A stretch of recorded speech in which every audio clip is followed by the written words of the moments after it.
Sustainable Sites, Credit 6.2, Stormwater Design. This is quality control. The requirement is a stormwater plan that reduces impervious cover, promotes infiltration, and captures and treats 90% of average annual rainfall runoff using best management practices. Best management practices, also known as BMPs, must remove 80% minimum of the average annual post-development total suspended solids, TSS, an important term to know. TSS particles are those that are too small to be removed via gravity, and typical filtration is necessary to remove them. You must meet the criteria of a program that has adopted these design criterias. A local standard could include a low-impact development manual. There are many great examples of this that you can get off of the internet if you don't have one locally. It's important to check locally though so you understand your bioregion and those specific requirements and natural factors. And also a national standard could be provided from the Environmental Protection Agency, or your program could provide in-field performance monitoring data that conforms to the Technology Acceptance Reciprocity Partnership TARP protocol.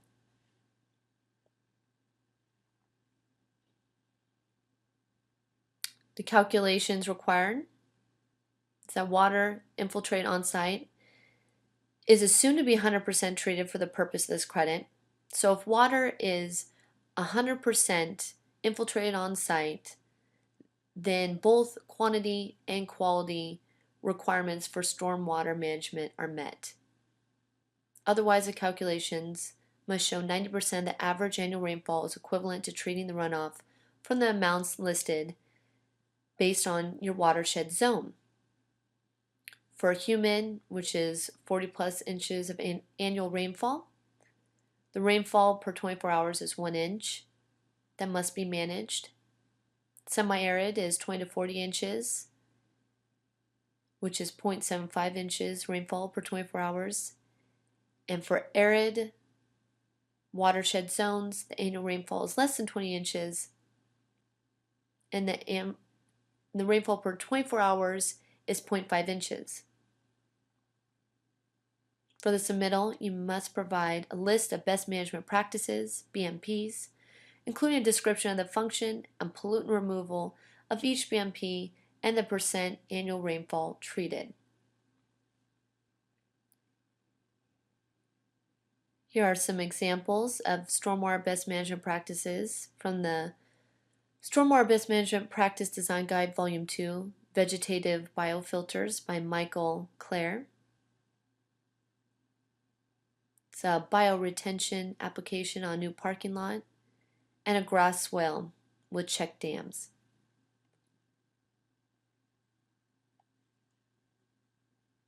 Non-structural methods could include naturally filtered.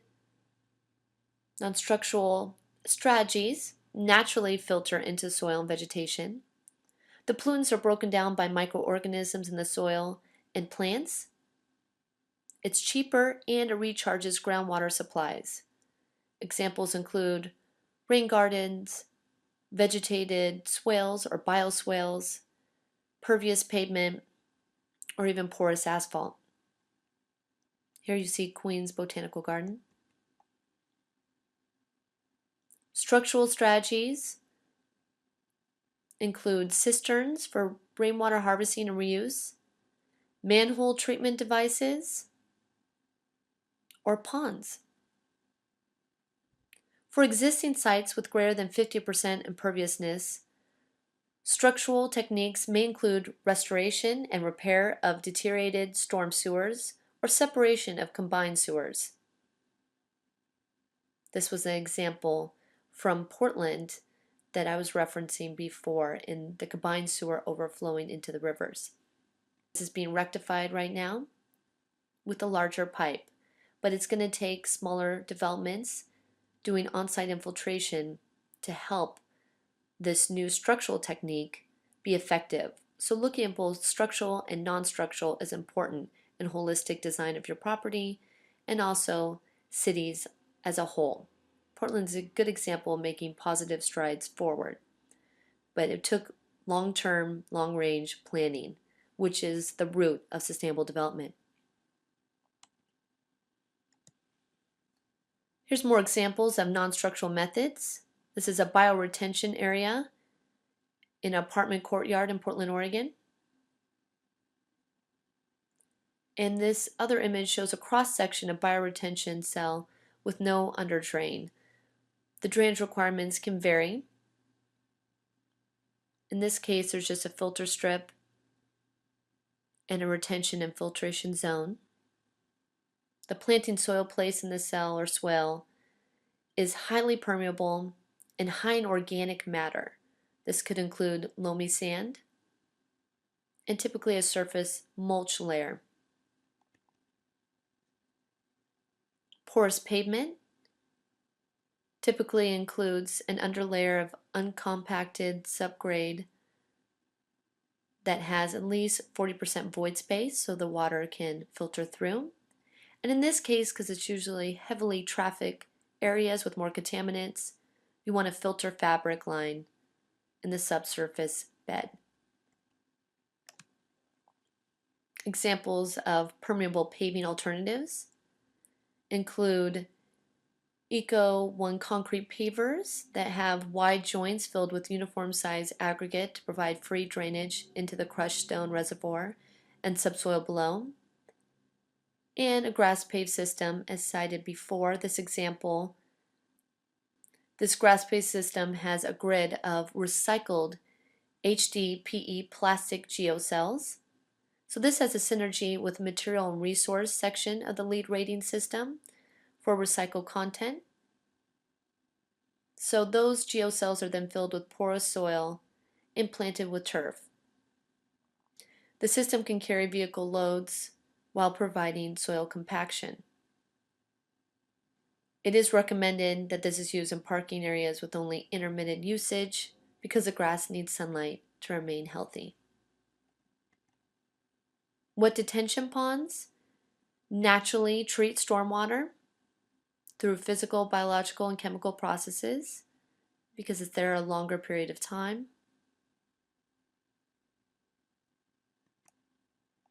Benefits of BMPs: reduce overall volume of runoff, decrease impervious surface.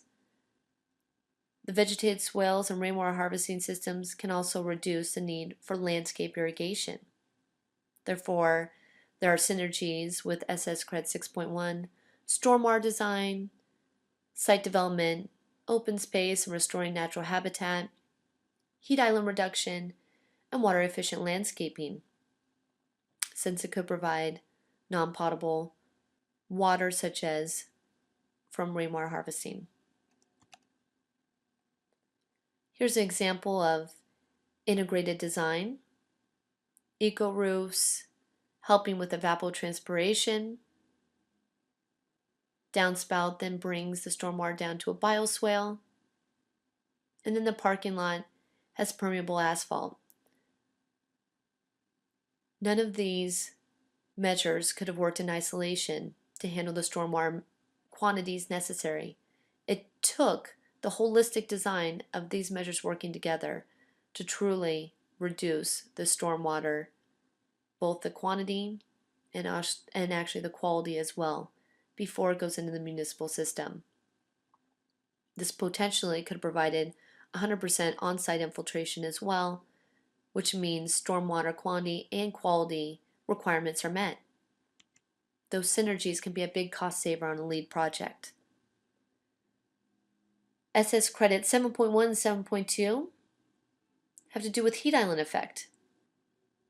Heat island effect refers to the absorption of heat island by hardscapes such as dark, non-reflective pavement and buildings and its radiation to surrounding areas. This can cause a temperature raise of 2 to 10 degrees in urban areas.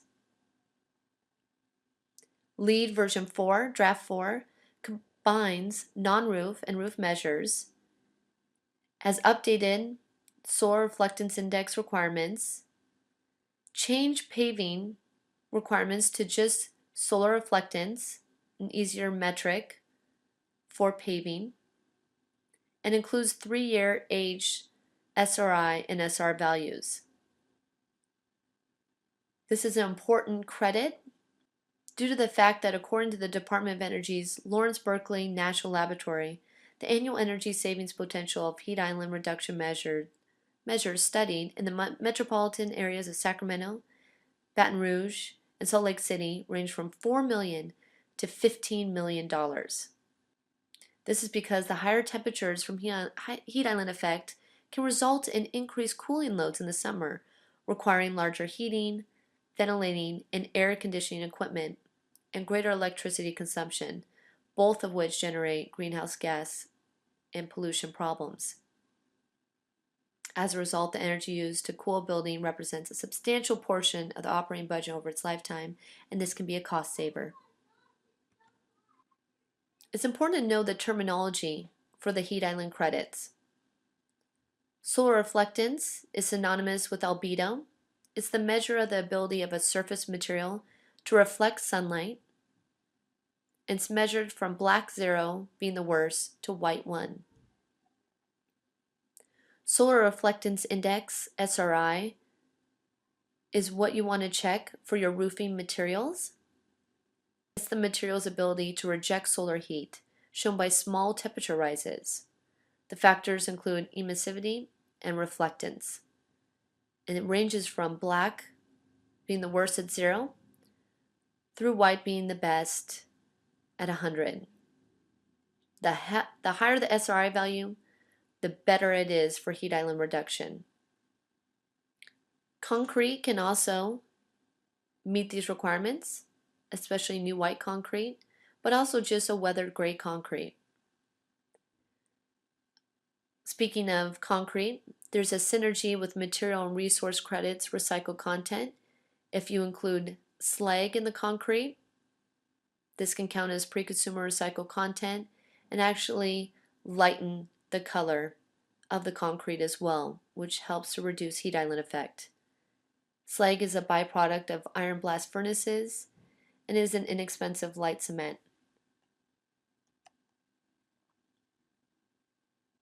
Emissivity, another term to know as it is a component of the solar reflectance index, is the ratio of surface radiation per blackbody radiation.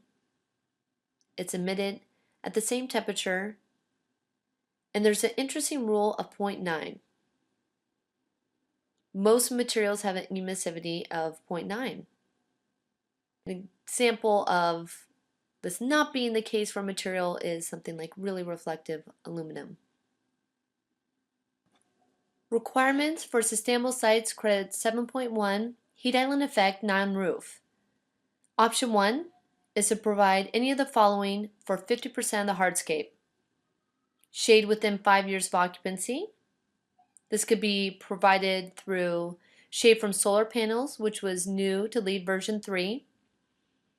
Shade from structures that have a minimum SRI value of at least 29. And this needs to be calculated at summer solstice at 10 a.m., 12 p.m., and 3 p.m. Many modeling softwares can now incorporate this type of solar access analysis. Use hardscape materials with an SRI of at least 29.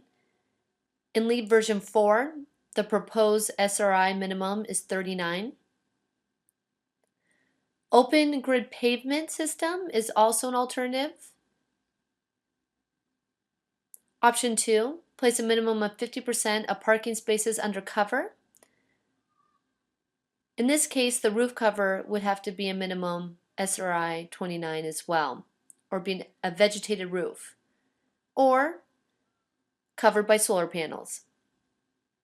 Exemplary performance is offered for 100% non-roof surface meeting this criteria. Option 2, Place a minimum of 50% of parking spaces under cover. Once again, the roof cover must have a minimum SRI value of 29, be a vegetated roof, or be covered by solar panels, which would have synergy with Energy and Atmosphere Credit 2 on-site renewable energy.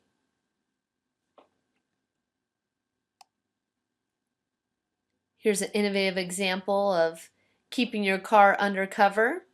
Very slick, innovative way, maybe not the most cost effective, but shows the variations. The benefits of these strategies include underground parking, which limits site disturbance and maximizes open space. Open grid pavement captures and treats stormwater runoff potentially. One issue could be that vegetation for hardscape will need irrigation if you're doing an open grid type of paving system that has vegetation within it. Synergies with the related credits include SS Credit 5.2, Site Development, 6.1 and 6.2, Stormwater Design, and Water Efficiency Credit 1, Water Efficient Landscaping. Once again, because it's promoting more on-site infiltration, less irrigation.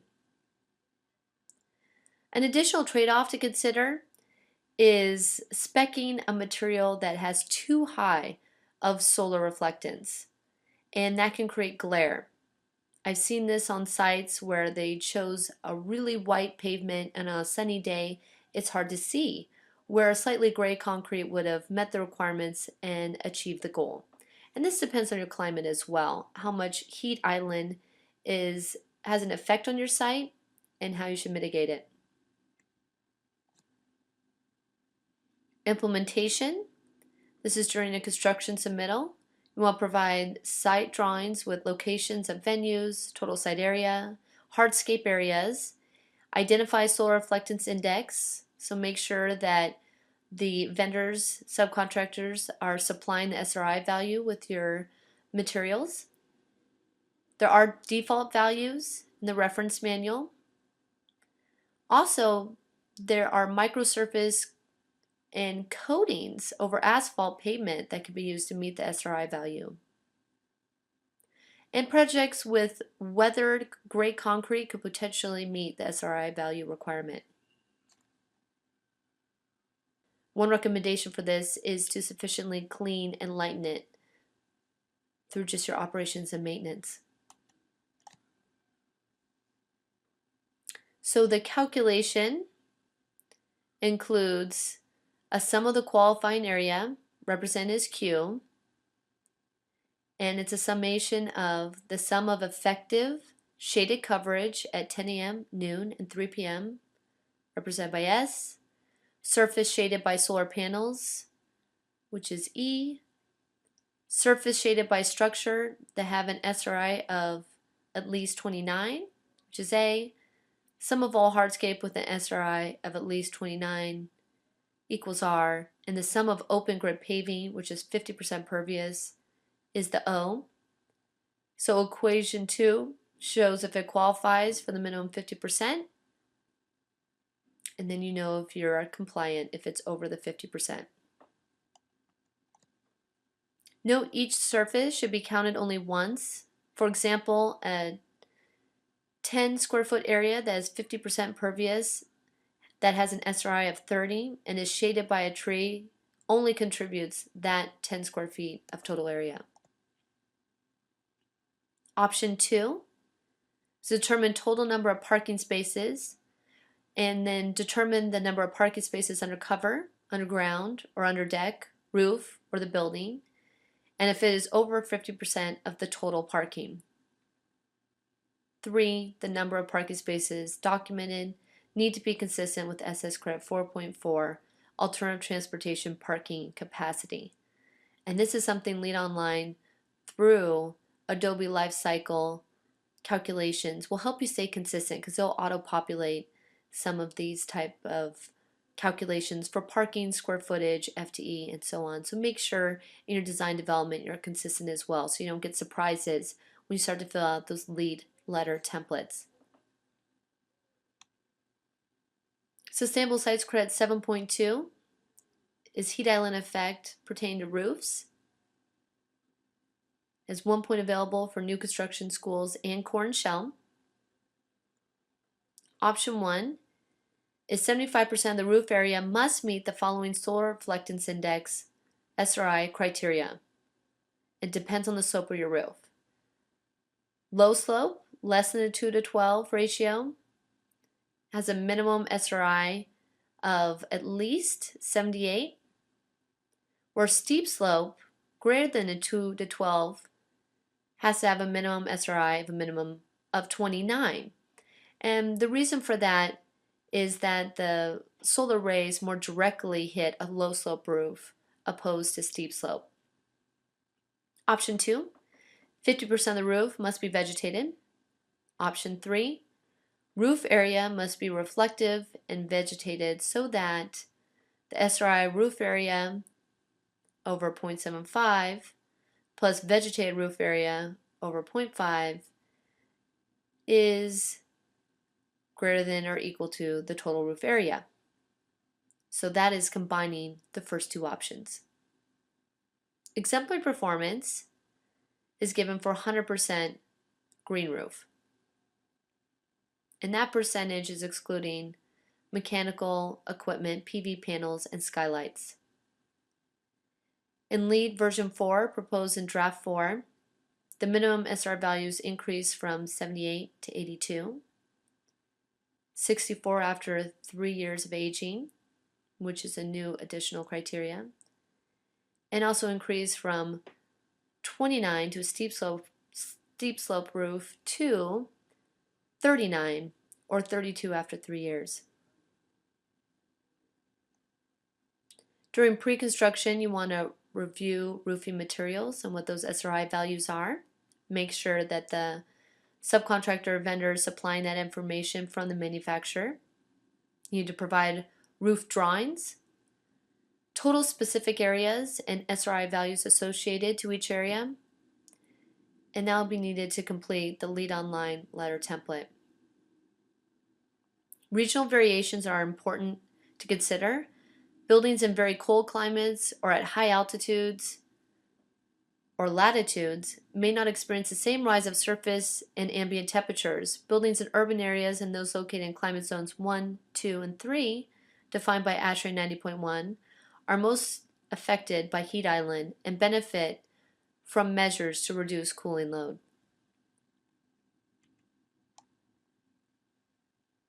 During the construction process, the timeline and team includes the architects specifying the roofing material SRI requirements in the specs, and the general contractor then working with the vendors and subcontractors to meet those specifications. Design process, you want to evaluate cool roof systems. That could be an architect working with the landscape architect if a green roof is considered. Also include a civil engineer, mechanical engineers, and ecologists to do a cost-benefit analysis that takes in consideration the full life cycle of these products and systems and how they interact. Because a green roof can be integrated even with a PV array, which a mechanical engineer may want to be involved with. It could also affect the HVAC equipment depending on the type being used on the rooftop units. Documentation, you need to prepare a roof drawing that shows total roof area and the areas of reflective materials or vegetated roof systems, and list the roofing products, including emittance percentages, reflectance percentages, SRI values, slopes, and then retain the product specifications, including those SRI values.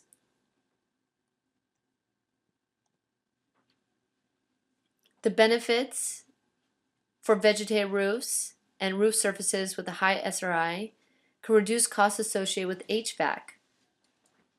As discussed previously, Lawrence Berkeley calculated the effect that could have in the Bay Area, and it was up to millions of dollars. One issue, there are always trade-offs in the cost-benefit analysis of sustainable design. Vegetated roofs also can reduce the availability of rainwater that may be harvested for non-potable purposes.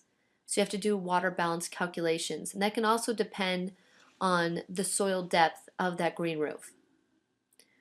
Related credits that create synergies are the site development, open space, and restoring natural habitat credits, SS credit 5.1 and 5.2. Stormwater design credits, 6.1 and 6.2. Optimizing energy performance if there's a green roof. And water efficiency credit 3, water use reduction.